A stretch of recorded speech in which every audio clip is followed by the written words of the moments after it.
जय हिंद। आज की क्लास में हम सब सैलोलिज्म को देखेंगे। सैलोलिज्म का मतलब न्याय से है, अर्थात रीजनिंग का एक ऐसा टॉपिक जो कि लगभग लोगों के लिए मुसीबत होता है। इसका नाम है सैलोलिज्म। क्या नाम है? सैलोलिज्म। और जो सैलोलिज्म है इसका हिंदी में मतलब हो जाता है न्याय करना। ठीक है, सैलोलिज्म।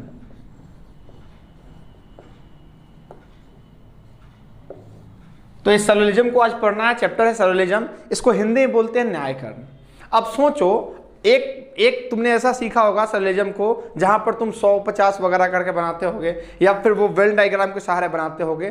तो क्यों ऐसा करना है? क्या हम एक बार क्वेश्चन पढ़ के आंसर नहीं दे सकते हैं? बिल्कुल दे सकते हैं। एक क्वेश्चन पढ़िए, ऑप्शन पढ़िए, डायरेक्ट आंसर दीजिए। वो टेक्निक मैं आपको देने जा रहा हूं। उसके लिए आपको इस पूरे सब्जेक्ट जो चैप्टर है सैलोलिज्म, इसको अच्छे से समझना पड़ेगा। तो सबसे पहले समझते हैं सैलोलिज्म का मतलब क्या होता है। सैलोलिज्म का मतलब है न्याय करने से। और न्याय कैसे होती है? आप सोचो, दो लोगों के बीच ही तो न्याय होगा ना। एक का पक्ष तुम सुनोगे, दूसरे का पक्ष सुनोगे, तब तो तुम कुछ अपने से न्याय दे सकते हो। या फिर कुछ ऐसा भी न्याय होता है जहां पर सिर्फ एक के बात सुनकर हम न्याय कर देते हैं। तो इस सैलोलिज्म में यही चीजें होती हैं। नहीं करना है अब आपको 100-50 या फिर नहीं करना है अब आपको वो क्या बोलते हैं वेन डायग्राम वाला सहारा गोल गोल गोल गोल घेर कर आंसर करना नहीं करना है। तो कैसे बनाएंगे? तो सबसे पहले आपको समझना पड़ेगा सैलोलिज्म। तो आते हैं सैलोलिज्म पे। तो सैलोलिज्म में तुम जब क्वेश्चन बनाते होगे तो क्वेश्चन के पार्ट देखो क्या होते हैं। क्वेश्चन में दो तरीके से पार्ट करके देता है। नंबर एक, जहां पर तुमको स्टेटमेंट दिखता होगा, स्टेटमेंट दिखता होगा, जिसको हम बोलते हैं हिंदी में बोलते होगे कथन, स्टेटमेंट। और उसके बाद दो को दे दिया होगा कथन। उसके बाद रहता है निष्कर्ष, जिसको हम बोलते हैं दूसरा जो पार्ट है इसका वह है जिसको बोलते हैं हम कंक्लूजन, जिसको बोलते हैं निष्कर्ष। तो इसी कथन और निष्कर्ष को सॉल्व करना होता है। फिर आपको 4 ऑप्शन दिए जाते हैं, केवल एक, केवल दो, या तो एक, या तो दो, या फिर कोई नहीं, इस तरीके से, या फिर दोनों सही, इस तरीके से। तो सबसे पहले क्वेश्चन बनाने के लिए आपको स्टेटमेंट को अच्छे से समझना पड़ेगा, आप फिर कंक्लूजन को समझेंगे। स्टेटमेंट की बात अगर करें, कथन की बात करें, तो कथन क्या हो सकता है सोचो। तो कथन को हम 2 भागों में बांटते हैं। इसके 4 मतलब टोटल समझो स्टेटमेंट 4 तरीके के होंगे। आपके एग्जाम में जो स्टेटमेंट पूछेगा आपसे वह टोटल 4 तरीके से होंगे। 4 स्टेटमेंट होते हैं। मतलब जो देता है ना, कुछ गाय बिल्लियां हैं, कुछ बिल्लियां, कुछ चूहे हैं, वगैरह वगैरह करके, ये कितने तरीके से रह सकते हैं। तो स्टेटमेंट हमेशा और हमेशा 4 तरह से एक्स्ट्रा नहीं रहेगा। वो 4 क्या है सुनिएगा। स्टेटमेंट को अगर हम बांटे तो सबसे पहला स्टेटमेंट जो आता है, सबसे पहला 4 तरीके में, वह होता है यूनिवर्सल। उसका नाम है यूनिवर्सल अफर्मेटिव। अफर्मेटिव का मतलब पॉजिटिव। ठीक है, अब ये किसको कहते हैं? यूनिवर्सल अफर्मेटिव का मतलब क्या हो गया? यूनिवर्सल अफर्मेटिव का मतलब हो गया, जैसे वहां देगा क्या, ऑल बॉय एज गर्ल। ठीक है, अब यहां ग्रामर वगैरह मत देखना, सर इज होगा कि आर होगा वगैरह वगैरह पर नहीं जाना आपको क्वेश्चन समझना। ऑल बॉयज गर्ल का मतलब क्या हो गया? तो देखो बेटा, हमेशा समझना, इसका नाम मैंने क्या दिया है? Universal affirmative. अफर्मेटिव का मतलब पॉजिटिव बातें, सारी बातें पॉजिटिव है, नो नॉट नहीं है, पॉजिटिव है। ऑल बॉयज गर्ल, तो जब भी ऑल से दिखाई दे, ऑल दिखाई दे, हिंदी में सभी दिखाई दे, हम बोलेंगे ये कैसा है? यूनिवर्सल अफर्मेटिव है। तो जब यूनिवर्सल अफर्मेटिव हो सकता है तो दूसरा होगा क्या आपका? Universal negative. क्या होगा? Universal negative. नोट करते चलिएगा सब लोग, यूनिवर्सल नेगेटिव। इसमें क्या दिखाई देगा आपको? इसमें आपको दिखाई देगा नो। क्या दिखाई देगा? नो दिखाई देगा। जैसे यहां आपको रहेंगे क्या? No boy is girl, no boy is girl. आप समझते हैं इन दोनों का मतलब क्या हो गया? ये तो स्टेटमेंट हो गया कि सर स्टेटमेंट ये 2 तरीका पहल का है, यूनिवर्सल अफर्मेटिव, यूनिवर्सल नेगेटिव। तो ये होते क्या हैं? पहले तो इसको समझना पड़ेगा आपको। देखो, यूनिवर्सल कहने का मतलब ब्रह्मांड से हम तुलना करते हैं।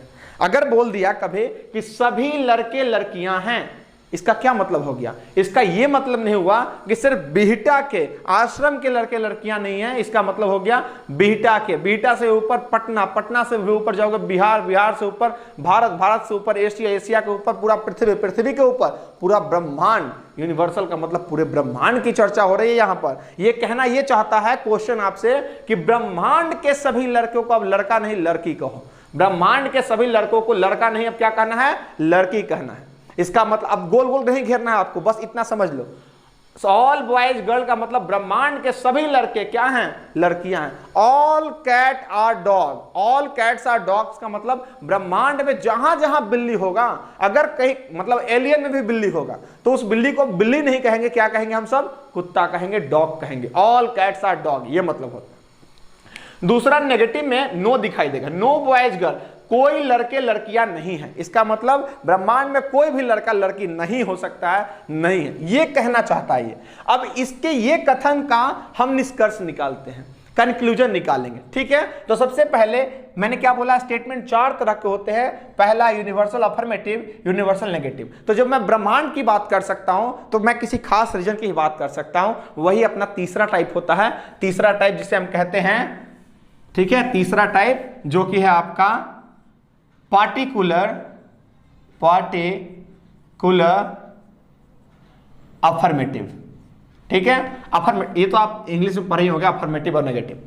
तो पार्टिकुलर अफर्मेटिव कैसे पहचाने, कौन स्टेटमेंट पार्टिकुलर अफर्मेटिव है, तो उसको पहचानने के लिए आपको देखना होगा, यहां आपको सम दिखाई देगा। क्या दिखाई देगा, सम, मतलब कुछ, ठीक है। तो इसका कैसे देगा, ऐसे देगा, सम बॉयज आर गर्ल्स।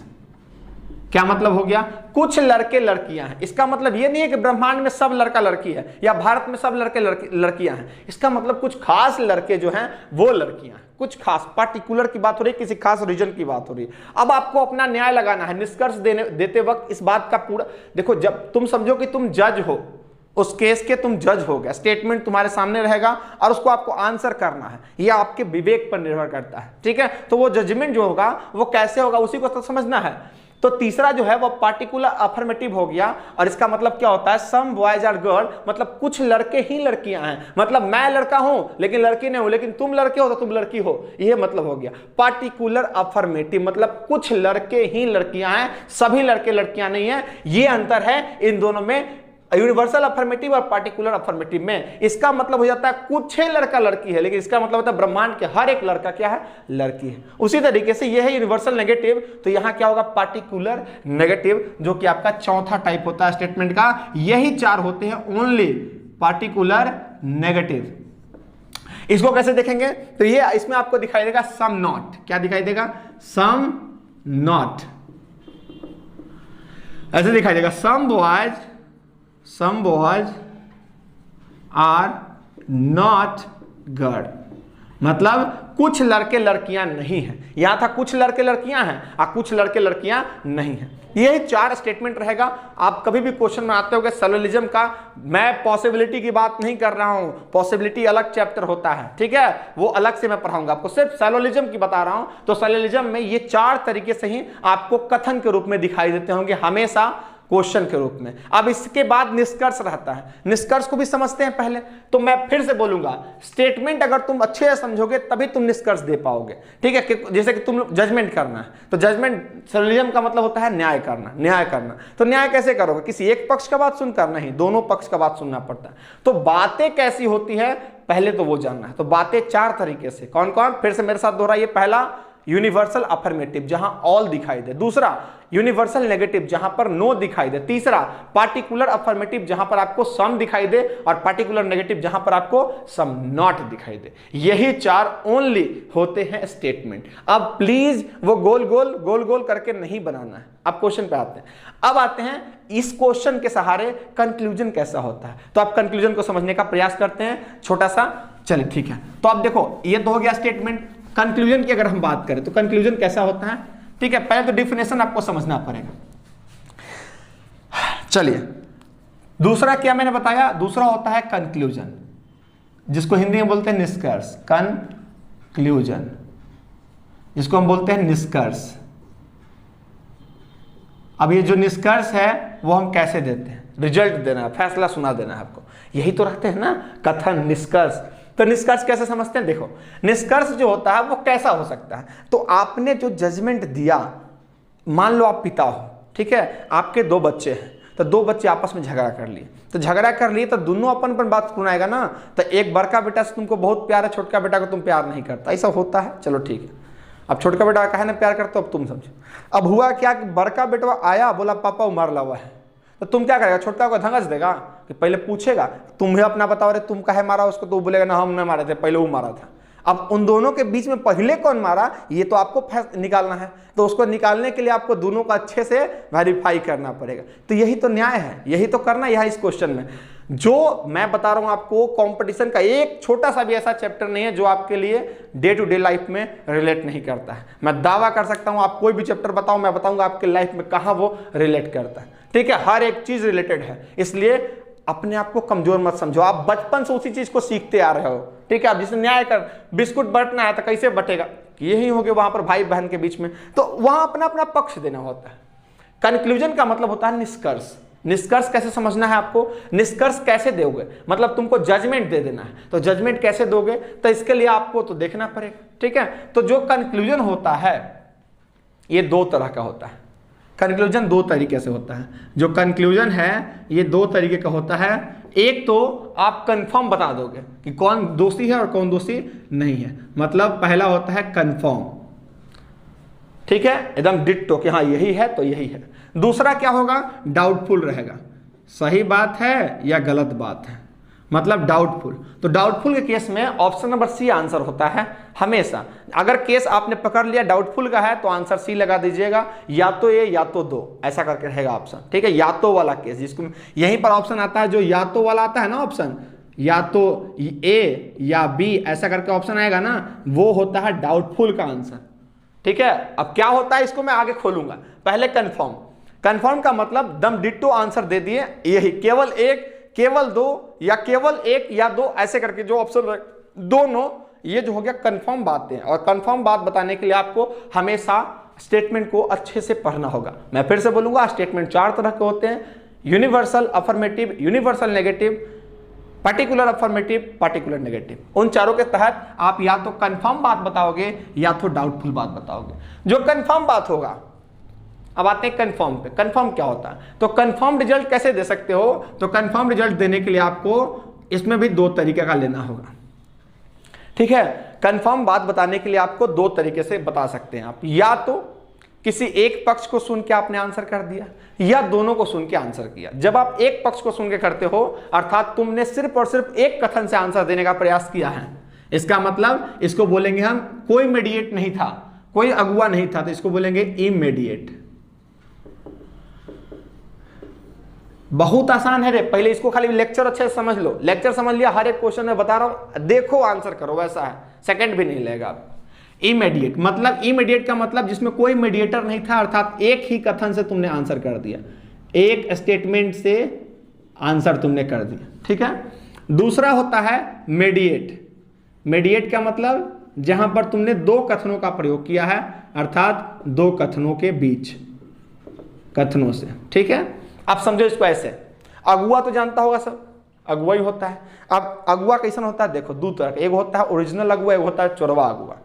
अगुआ क्या करता है कि लड़का वाला के यहाँ जाएगा लड़की वाला का पक्ष लेकर। ठीक है, अब लड़का वाला वहां फरियाएगा पैसा पहले। ठीक है, अब दोनों के बीच सामंजस्य बैठ गया, तब अगुआ एगो दिन निकलवाता है कि चलो ई दिन के छेका करवा ला, पंडित जी के बोला हुआ, ई दिन के क्या करना है, शादी करवा दे, दोनों का शादी करवा दी। देखो एक रिजल्ट आ गया ना, शादी हो गया, मतलब मीडिएटर आया तब उससे मीडिएट काम हो गया। दूसरा पता चल गया कि लड़का वहां प्रभावित हवा, चलो उठा लो ओकरा, तो ये क्या हो गया, अरे हमर अब बातों ने सुनेगा सब। ठीक है, वो क्या करेगा, आएगा उठाएगा लेके चला, पूछबो करेगा, अब ब्याह करवाएगा। ठीक है, तो ये क्या हो गया, इमीडिएट। इमीडिएट का चुड़वा ब्याह करा कहते हैं। तो इमीडिएट मतलब होगा ना, हमार फैसला क्या हो सकता नहीं है, हम कहबे एक एक कथन से निष्कर्ष सके ना, यही लड़का शादी करना है, बस क्लियर। तो इमीडिएट एक कथन से, मीडिएट का मतलब दो कथन से। आई बात समझ में। अब आते हैं बात, अब निष्कर्ष जब तुम दे रहोगे, या तो एक कथन से दो या दो कथन से दो, कोई फर्क नहीं पड़ता। निष्कर्ष जो तुम दोगे तो कैसे दोगे, तो वो जो होता है वो दो तरीके, यही दो मेन है, देख लो, चाहे इसका चाहे इसका, यही दो मेन होते हैं। एक होता है जिसमें जब आप निकालते होगे निष्कर्ष, तो एक निकालते हो पहला, जिसको बोलते हैं कन्वर्जन, अर्थात कन्वर्जन करते हो, वहां पर बातों को थोड़ा सा सापेक्षता देते हो, कन्वर्जन कहलाता है। और दूसरा होता है इम्प्लीकेशन। इम्प्लीकेशन, अब क्या है कन्वर्जन और क्या है इम्प्लीकेशन, इसको ही समझना है। ठीक है, पहले इतना चीज को अगर तुम समझ गए हो, ठीक है, तो इसको पहले अपने कॉपी पर नोट डाउन कर लो, ठीक है। इसको अच्छे से दिमाग में बैठाओ, क्या क्या बात बोला मैं एक बार फिर से दोहरा देता हूं, ठीक है। मैंने बोला सैलोलिज्म का मतलब न्याय करना, और न्याय कैसे होगा, दो तरीके से। सबसे पहले आप स्टेटमेंट समझ लो, तब निष्कर्ष समझो, तब तो आप आंसर कर सकते हो। तो जब निष्कर्ष स्टेटमेंट की ओर जाओगे तो स्टेटमेंट चार तरीके से, यूनिवर्सल अफर्मेटिव, यूनिवर्सल नेगेटिव। अगर दिखाई दे दिया ऑल तो वो हो गया यूनिवर्सल अफर्मेटिव, मतलब ब्रह्मांड की बातें हो गई। अगर दिखाई दिया नो, यूनिवर्सल नेगेटिव हो गया, ब्रह्मांड की बातें हो रही। नो फैन इज एसी, मतलब दुनिया का कोई, ब्रह्मांड के पूरा कोई भी फैन एसी नहीं। ऑल फैन आर एसी, इसका मतलब क्या हो गया, ब्रह्मांड का हर एक फैन आपसे एसी। वो भोलेनाथ स्वाहा कर दिया, ठीक है। अब आते हैं दूसरा, मैंने बताया था पार्टिकुलर अफर्मेटिव और पार्टिकुलर नेगेटिव। यह स्टेटमेंट की बात करो। पार्टिकुलर अफर्मेटिव का मतलब सम पार्टिकुलर अफर्मेटिव, सम पार्टिकुलर अफर्मेटिव। और सम नॉट दिखाई दिया तो पार्टिकुलर नेगेटिव। अब इसका या तो तुम करोगे कन्वर्जन या करोगे इंप्लीकेशन, या तो कन्वर्जन या तो इंप्लीकेशन। अब करने के लिए कहां से करोगे, तो या तो आप कंफर्म बात बोलोगे या डाउटफुल। कंफर्म देने के लिए आपको या तो एक कथन से या तो दो कथन से। एक कथन से भी आंसर हो सकता है, दो कथन से भी हो सकता है, लेकिन करेंगे हमेशा कन्वर्जन और इंप्लीकेशन, ठीक है। अब एक छोटा सा बात बताता हूं आपको, एक छोटा सा बात इस वीडियो में, वह क्या है सुनना। जैसे ही तुमने लिखा कि ऑल डॉग्स आर कैट, इसका मतलब इसमें दो बातें हैं, एक डॉग है और एक कैट है, ठीक है। इन दोनों को हम बोलते हैं टर्म। क्या बोलते हैं, टर्म। एक होता है टर्म, इसको क्या बोलते हैं, ये टर्म है, ये दोनों के दोनों क्या है, टर्म है। तो टर्म क्या होता है, सुन लेना। टर्म का मतलब हो गया दो चीज है, एक होता है सब्जेक्ट और दूसरा होता है प्रेडिकेट। अब कहोगे सर सब्जेक्ट प्रेडिकेट क्या है, आप जानते भी होगे, नहीं जानते तो सुन लो। सब्जेक्ट का मतलब जिसके बारे में बातें हो रही हैं। ऑल डॉग्स मतलब सभी कुत्ते, सभी कुत्तों के बारे में बात हो रही है, सभी कुत्तों के सामने बातें हो रही है। इन कुत्तों के सामने मत नाचना बसंती, वही वाला कुत्ता। ऑल डॉग्स, तो वही सब्जेक्ट हो गया। प्रेडिकेट क्या हो गया, प्रेडिकेट का मतलब जो रूपांतरण हुआ है, जो बना है, जो बन चुका है, वो क्या हो गया, प्रेडिकेट। सीधे समझो, अगर एसएससी के लैंग्वेज में समझो, आगे वाला सब्जेक्ट पीछे वाला प्रेडिकेट, आगे वाला सब्जेक्ट पीछे वाला प्रेडिकेट। इसका मतलब इसमें सब्जेक्ट कौन है, तो बोलना डॉग सब्जेक्ट हो गया, प्रेडिकेट क्या है, कैट प्रेडिकेट हो गया। सर बोलो क्लियर है। अगर मैं बोलूं सम बॉय आर नॉट, मैंने बोला क्या, सम, यहां लिख देता हूं, मैंने बोला सम, सही से चल नहीं था, मैंने बोला सम बॉय आर नॉट गर्ल। तो इसका क्या मतलब हो गया, ये तो पहले है क्या, तो बोलना सीधे sir some not universal sorry particular negative. तो इसका मतलब क्या है, ये सब्जेक्ट हो गया सर, और ये क्या है सर, तो ये प्रेडिकेट है सर। अब ये कैसा सब्जेक्ट है, कैसा प्रेडिकेट, इस बात को मैं अगले वीडियो में चर्चा करूंगा। लेकिन अगर यहां तक समझ में आ गया हो, ठीक है, तो इसको बड़ी, अगर समझ में आ गया हो तो एक लाइक जरूर कर देना। बाकी तुम जानते हैं वो सब चीज, ठीक है। चलो ठीक है, अब नेक्स्ट वीडियो में मिलते हैं, बाकी जय हिंद।